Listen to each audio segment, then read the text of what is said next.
Tonight we're running on the right track. I know we never gonna look back. Oh, I just wanna have a good time. Call me whatever, 'cause I'm up for anything like that. Oh no, we don't wanna do slow-mo, so tonight we just let go. To the beat in the streets, every freak out singing like, singing like, party like. Hey guys, welcome back to another video. Today I'm going to be showing you some of my favorite cooking hacks that help me save time, money, and a whole lot of unnecessary calories and fat. And yeah, that's all I have to say for now. So let's get moving on to hack number 1.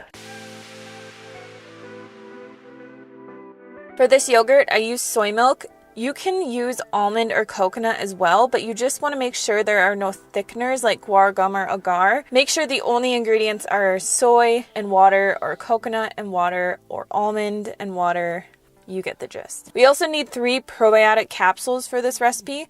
Mine were 75 billion in strength combined, so they were 25 billion alone, and it worked really well. This recipe is super simple. All we're gonna do is pour 1 cup of our plant milk into a clean jar, add in the probiotic, and stir this with a wooden utensil. Don't use metal.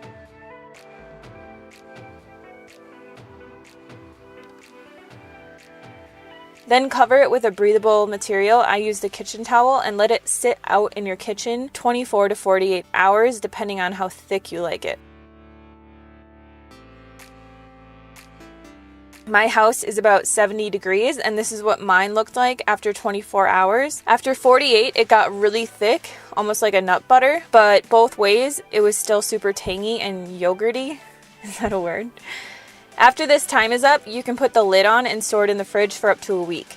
Then when you want some yogurt, just add your favorite toppings. I like blueberries, agave nectar, granola, and a few nuts. I started making my yogurt a little while ago, and I just had to show you guys because it's super simple to do it, and I love this recipe because it's really cheap to make your own yogurt. Plus it's fresh, so there's no weird fillers or sweeteners in it that you might want to steer clear of.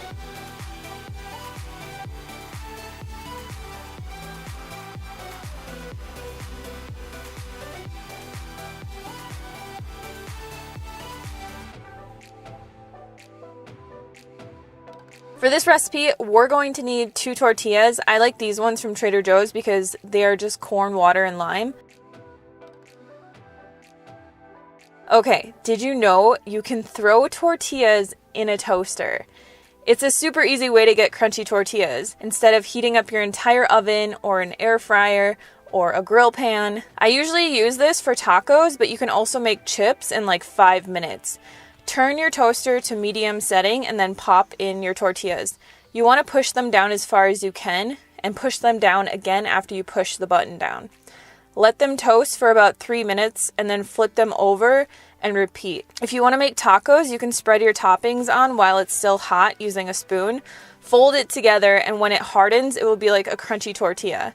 For chips, I usually just put some lime juice and mix the chili powder, cumin, and a little salt on top, and then I just break them into chips, and I eat them with salsa or beans or guacamole.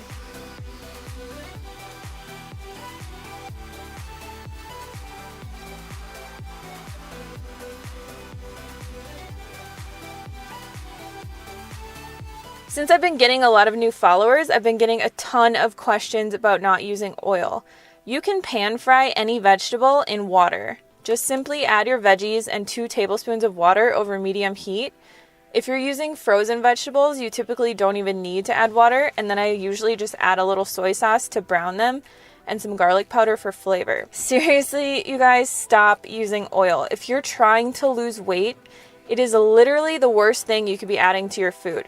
1 tablespoon of oil is about 120 calories, and they all come from fat. There are no nutrients, fiber, water, or anything to help satiate you and keep you full. If you think olive oil or coconut oil is good for you, it is so much better to consume the food in its whole form. Olives and coconut have great fats, fiber, and tons of vitamins and minerals, so it's much better to add them to the top of your food than to drown your vegetables in oil. Plus, vegetables have very little calories, are packed with nutrition, and taste just as good as the ones cooked with oil. I eat vegetables with every single meal. I love them. It is literally the key to my weight loss and keeping it off. Vegetables are so filling and they're just amazing for you. So eat your vegetables and do not cook them with oil, you guys.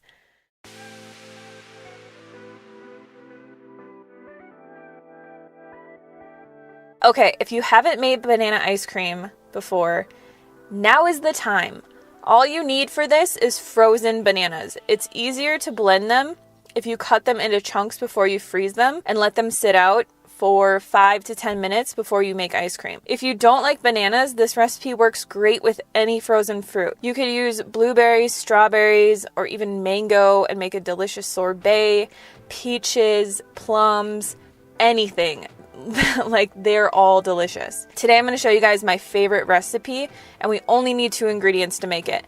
I use 3 frozen bananas and 1 tablespoon of cocoa powder. Then you just throw it in your blender and blend it until it's creamy.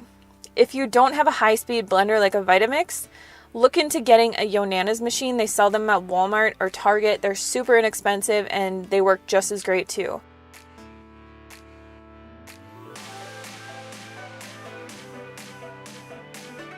I like to top this with toasted buckwheat, puffed quinoa, and sometimes I add in a few peppermint drops, which is so good. It makes this taste like mint chocolate chip ice cream.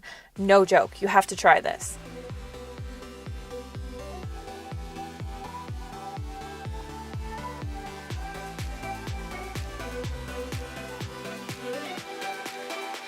If you want lower fat calorie dips, sauces, and dressings with more protein, instead of using nut butters or seeds, substitute white cannellini beans. Seriously, I've been doing this with everything recently, like my spinach artichoke dip, my cheese sauce, my Alfredo sauce, and I've even done this with PB2 and agave, and it's amazing, just like peanut butter. Just add your usual recipe in your blender, and then instead of using nuts or tahini or something like that, use a can of cannellini beans. Make sure you rinse them first and drain them well, but seriously, you can't even taste it, and it makes it super creamy and thick. I like to make a bunch of spreads and sauces during the week, and then usually I just keep them in the fridge for quick lunches to throw together. Usually I end up making some type of a sandwich with a ton of veggies on it, or a wrap like a burrito. And this method not only makes it lower calorie, lower fat, and higher in protein, but so much more satisfying, and it keeps you full so much longer than just adding a bunch of tahini or something to a hummus. So I hope you guys enjoyed this video. I am going to be making more meal plan videos in the very near future, and maybe of what I ate today. I don't know, I kind of got sick of filming those videos all the time, so that's why I haven't made one in a while. But if you guys would like to see a what I ate today video, let me know in the comments below. I also have started getting better at using Instagram. If there's one social media that I just am not very consistent with, it's Instagram, because I feel like all the pictures have to be perfect and it's just too much. But I think what I'm gonna start doing is posting my meals on my Insta story. So if you guys don't already follow me on Instagram, make sure you go follow me on there. So if I'm not making a video, you can still see what I'm eating and be inspired, and just, you know, it helps to see what other people are eating, especially when you're on your weight loss journey, to feel like we're all in this together, I guess. And just to see that, like, even when you're maintaining your weight, you still eat healthy, and you still love to eat healthy, and you know. Anyways, I hope you guys all have a great weekend, and I will see you on the next video. And doing what you're told.